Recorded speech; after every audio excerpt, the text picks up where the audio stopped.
L'université Paris 8 en Seine-Saint-Denis accueille 6 000 étudiants. Plus de 40% d'entre eux sont boursiers, travaillent pour financer leurs études et vivent difficilement.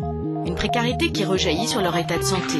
Sur les 2000 étudiants reçus chaque année par le service de médecine préventive de la faculté, nombreux sont ceux qui ont une mauvaise hygiène de vie, souffrent d'insomnie, de difficultés psychologiques et surtout de stress.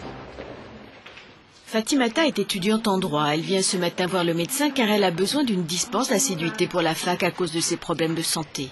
L'année dernière, elle a suivi une chimiothérapie pour traiter une tumeur située dans son système lymphatique. En plus, elle souffre de problèmes cardiaques et thyroïdiens. Votre hyperthyroïdie, ça devrait se résoudre en fait. Je suis en traitement. Vous êtes en traitement, hein. Ça a été découvert quand? Décembre 2005.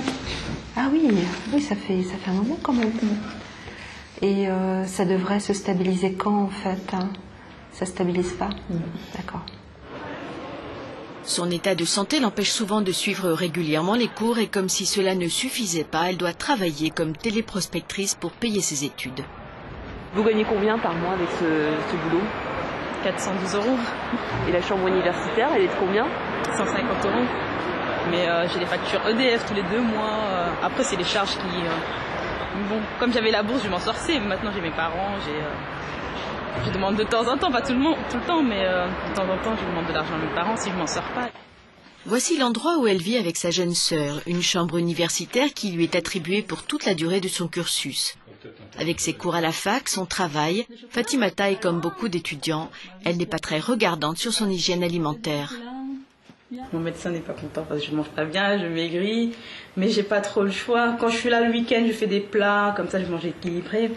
J'essaie de manger le maximum de fruits. Mais je mange que des sandwichs à midi, donc des fois le soir aussi, quand je suis fatiguée, on se prend un sandwich et puis voilà. Malgré sa santé fragile et un suivi médical obligatoire, Fatimata hésite parfois à consulter un médecin. Maintenant, je me fais soigner à l'hôpital, donc ça me revient moins cher. Mais pour un endocrinologue, c'est 110 € la consultation. Donc, je réfléchis à 2 fois avant d'y aller, même si je me sens pas bien. Je me dis, je repousse à chaque fois le rendez-vous pour ne pas payer 110 €. Je sens bien quand ça sort de ma poche, quoi. Donc, je ne ferai pas que les étudiants ils vont se soigner chez le médecin pour payer même 20 €. C'est pas... 20 € c'est beaucoup, même si ça peut te faire les courses pour la semaine, pas pour la semaine, pour la moitié de la semaine. Il existe bien des mutuelles étudiantes qui la dispenseraient d'avancer les frais. Mais étant donné son budget, en souscrire une représenterait un vrai sacrifice pour elle.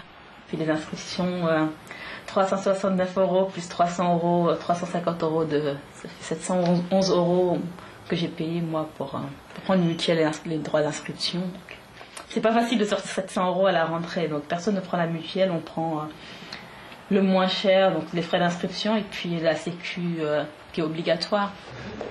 La situation est particulièrement alarmante. Près d'un étudiant sur 4 est en grande précarité et sans logement stable.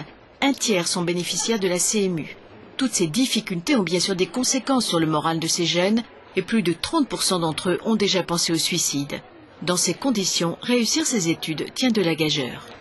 Socialement parlant, l'ouverture de l'université était un progrès considérable sur le plan libertaire, de faire des études supérieures pour tout le monde, mais le problème qui n'a pas été résolu, c'est comment, à travers ces études, un étudiant va pouvoir vivre de façon égalitaire, à la fois sur le plan santé, mais également poursuivre ses études.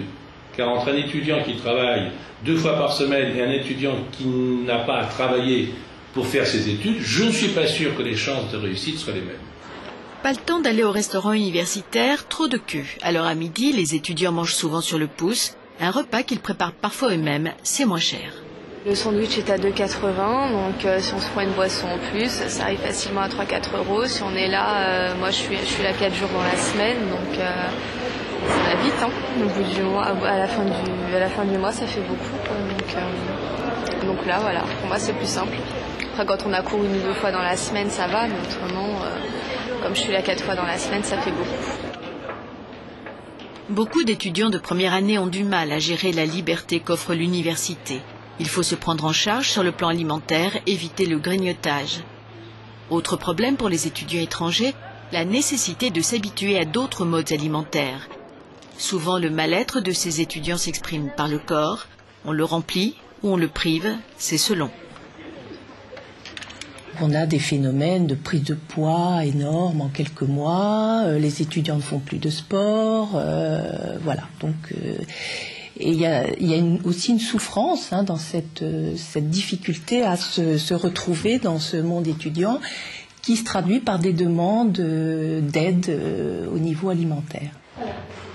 Cette étudiante, par exemple, vient voir la psychologue spécialiste des troubles alimentaires. Elle aimerait avoir quelques conseils pour maigrir. Ensemble, elles vont décrypter ses mauvaises habitudes quotidiennes. Il y a quoi? J'ai merguez, royal, pacifique, fromage. Fromage alors? Fromage? Merci. Merci. Au revoir. Il est midi, Fatimata revient à son éternel sandwich. Aujourd'hui, la garniture, c'est pizza et fromage. Pas très diététique, mais les étudiants trouvent que ça leur donne des forces. Ah mais ça cale, hein. Fatimata est constamment pressée. À 13h, elle doit rejoindre son lieu de travail. Pas question d'arriver en retard. Chaque semaine, c'est le même marathon. Elle n'a pas le choix de vivre autrement. Des fois, j'en ai marre. J'en ai marre de faire tout ça, de faire les cours, de travailler. Les week-ends, je dois réviser. Comme je ne révise pas en semaine, je suis obligée de réviser les week-ends. Moi, je voudrais bien dormir le samedi, le dimanche, rien faire. Mais bon. Moi, je suis malade, donc après, je sais qu'il faut que je me ménage. Donc, je vais au travail et je ne vais pas au cours le lendemain. Comme ça, je me repose. C'est une majorité qui travaille et qui privilégie le travail par rapport au cours. Je vais devoir raccrocher, c'est une ligne d'urgence. Au revoir. Téléphone national pour l'enfance en danger, je vous écoute. 119, bonjour. Si vous souhaitez nous rappeler, nous sommes disponibles 24h/24, 7 jours sur 7 et l'appel est gratuit. Une nouvelle journée commence pour Fatimata. Ce soir, malgré la fatigue, elle reprendra son costume d'étudiante pour réviser. C'est la semaine des partiels.